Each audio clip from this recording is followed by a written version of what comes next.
Right now, something is looking out through your eyes. It's turning shapes on a screen into meaning. It's the reason a sunset can stop you mid-step. The reason a song can make your chest ache for someone you've never met. This thing, this awareness, this you behind your eyes, is the most familiar thing in your existence, and it is also the single greatest unsolved mystery in all of science. We've mapped the human genome, we've photographed black holes, we've split atoms and landed on comets. But consciousness, the raw fact that there is something it is like to be you, remains almost completely unexplained. Philosopher David Chalmers gave this a name in 1995. The hard problem of consciousness. Not how the brain processes information. That's the easy problem. The hard problem is why any of that processing feels like anything at all. Why isn't it just dark? The deeper neuroscience and philosophy dig into consciousness, the stranger the picture gets. They keep arriving at a conclusion that sounds like it belongs in mythology, not a lab.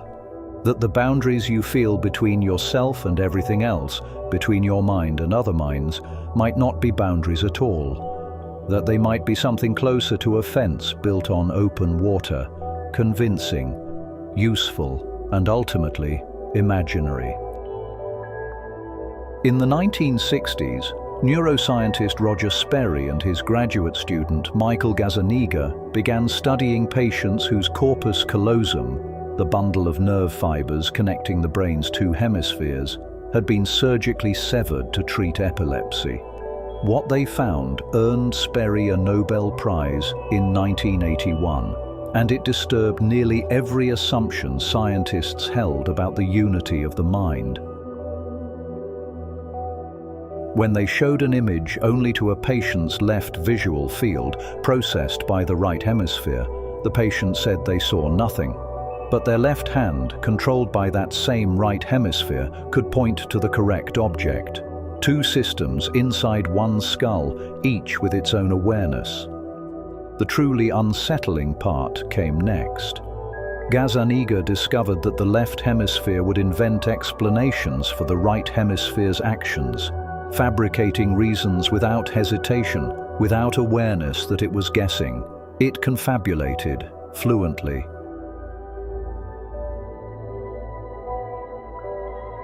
Your brain isn't a single narrator, it's a coalition that tells itself it's a narrator. And if one surgery can fracture a mind into two separate spheres of awareness, as Sperry put it, the question becomes unavoidable. Was it ever really one to begin with? Science has been trying to answer that. The results haven't settled anything. In a landmark adversarial collaboration published in Nature, researcher Lucia Maloney and over 40 co-authors pitted the two leading scientific theories of consciousness against each other, Giulio Tononi's integrated information theory and Bernard Bars's global workspace theory. 256 participants, 3 neuroimaging methods. Both theories made testable predictions. Both were partially wrong. After decades of work, our two best frameworks for understanding consciousness still can't fully account for it. The scientists aren't the only ones who came up short. Philosophers have been hunting the self for centuries, and many of them concluded it doesn't exist. In 1739, David Hume wrote in his Treatise of Human Nature, "When I enter most intimately into what I call myself, I always stumble on some particular perception or other. I never can catch myself at any time without a perception." He went looking for a self. He found sensations, nothing more. 2 centuries later, Oxford philosopher Derek Parfit pushed this further. In Reasons and Persons, published in 1984, Parfit argued that personal identity, the thing you call I, isn't what matters. Through thought experiments involving teleportation and brain duplication, he demonstrated that what we actually care about, continuity of memory, connection between experiences, can exist without a single fixed identity holding it together. The I is a convenience, not a fact. But one of the most startling claims on the subject didn't come from a philosopher. It came from a physicist. Erwin Schrödinger, the man who gave quantum mechanics its foundational equation, wrote in his 1944 book, What is Life? Consciousness is a singular of which the plural is unknown. Not a metaphor, not a poetic flourish, a claim about the structure of reality from one of the 20th century's most rigorous scientific minds.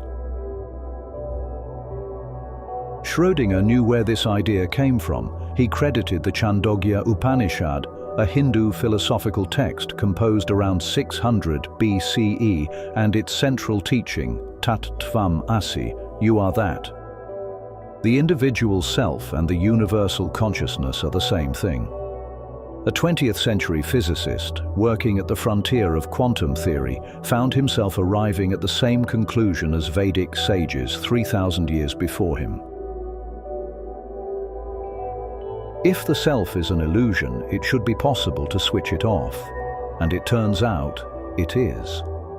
In 2012, neuroscientist Robin Carhart-Harris at Imperial College London published a study in PNAS that changed how researchers understand the ego's relationship to the brain. Using fMRI to scan volunteers under psilocybin, he found something counterintuitive. The psychedelic experience didn't correspond to more brain activity. It corresponded to less, specifically, reduced blood flow and connectivity in a network called the default mode network. The brain's I generator was going quiet. Carhart-Harris formalized this in his 2014 entropic brain hypothesis. Ordinary waking consciousness, he argued, is a highly ordered, tightly constrained state. The DMN enforces the boundaries between self and other, between past and future, between what's me and what isn't. Psychedelics loosen that constraint, temporarily returning the brain to a less boundaried, more interconnected mode of awareness. The walls come down. And what people consistently report when they do is a feeling of dissolving into everything. It isn't only psychedelics that dissolve these boundaries. In 2001, cardiologist Pim van Lommel published a prospective study of 344 cardiac arrest survivors in The Lancet. 18% reported conscious experiences during the period when their hearts had stopped and their brains showed no measurable activity. Some described leaving their bodies, some encountered a boundary they chose not to cross. Van Lommel could find no physiological explanation for why certain patients experienced this and others didn't. Consciousness, it seemed, didn't always stop when the brain did. In 1971, Apollo 14 astronaut Edgar Mitchell was returning from the moon when he experienced what scholars later identified as Savikalpa Samadhi, a state in which the separateness of objects dissolves and everything is perceived as part of a single, borderless whole. He described seeing the stars and the Earth as distinct, yet knowing, viscerally in his body, that he was part of the same process. He resigned from NASA the following year and founded the Institute of Noetic Sciences to study what had happened to him. Mitchell wasn't alone. Space philosopher Frank White named this transformation the overview effect in 1987, the cognitive shift that occurs when astronauts see Earth from outside it. When William Shatner flew to the edge of space in 2021 at age 90, he came back not with euphoria, but with what he called the strongest feelings of grief I have ever encountered. The contrast between the coldness of space and the fragile warmth of Earth overwhelmed him. Ron Garan, after months aboard the International Space Station, described the sobering realization that a paper-thin layer of atmosphere is all that keeps every living thing alive. What these astronauts describe maps remarkably onto what Abraham Maslow was reaching for in the final years of his life. Before he died in 1970, Maslow quietly revised his famous hierarchy. In a 1969 paper titled Theory Z, published in the Journal of Transpersonal Psychology, he placed a new level above self-actualization, self-transcendence. The highest human need isn't perfecting yourself, it's dissolving the boundary between yourself and something larger, other people, nature, the whole. He died before the idea took hold. Most textbooks still leave it out. And this is where the idea stops being abstract.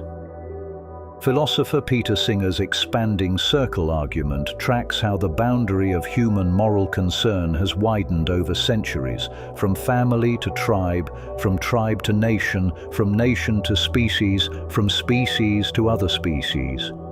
Each expansion required the same cognitive leap, recognizing something you previously considered other as part of yourself.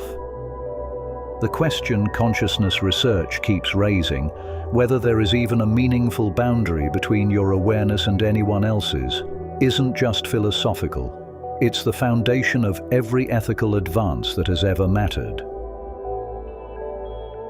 The Hindu concept of Brahman, ultimate reality manifesting as all things.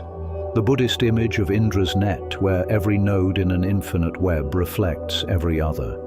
The Sufi doctrine of Wahdat al-Wujud, the unity of being. Plotinus and the Neoplatonists writing of the One in 3rd century Rome. These traditions developed independently across millennia and continents, and they converge on a single claim that what you experience as individual consciousness is a localized expression of something that has no edges. In philosophy, this position has a formal name: open individualism. The view that there is fundamentally one subject of all experience, not metaphorically, not poetically, literally. Every experience ever had, every moment of joy, every flash of agony, belongs to the same awareness, looking out through 8 billion pairs of eyes. Carl Sagan said it more gently in 1980. We are a way for the cosmos to know itself. But the harder version of that idea has teeth. Because if consciousness really is singular, if the separation between your awareness and anyone else's is functional, not fundamental, then cruelty isn't just harmful, it's self-inflicted. Every act of indifference, every dismissed suffering lands on the same awareness that did the dismissing. The golden rule stops being a moral suggestion. It becomes a description of what's actually happening. Across civilizations, one of the oldest creation myths is the cosmic egg, the Hiranyagarbha of the Vedas, a golden womb from which the universe hatches, the Orphic egg of ancient Greece, the Chinese myth of Pangu splitting heaven from earth inside a shell. Even Georges Lemaitre's primeval atom, the precursor to Big Bang theory, was nicknamed the cosmic egg by his contemporaries. But what if that metaphor is more precise than anyone intended? Not the universe born from an egg, the universe as an egg, a contained system designed for growth. Every collision, every kindness, every life lived and lost, all of it part of a single process of maturation. Not random, not meaningless, developmental. Something is growing in here, and it might be you. We still can't explain what consciousness is. We can't prove it's singular, and we can't prove it isn't. But the question, the real one, the one underneath all the philosophy and neuroscience and scripture, isn't whether you're everyone. It's whether you'd live any differently if you were. That question doesn't end here.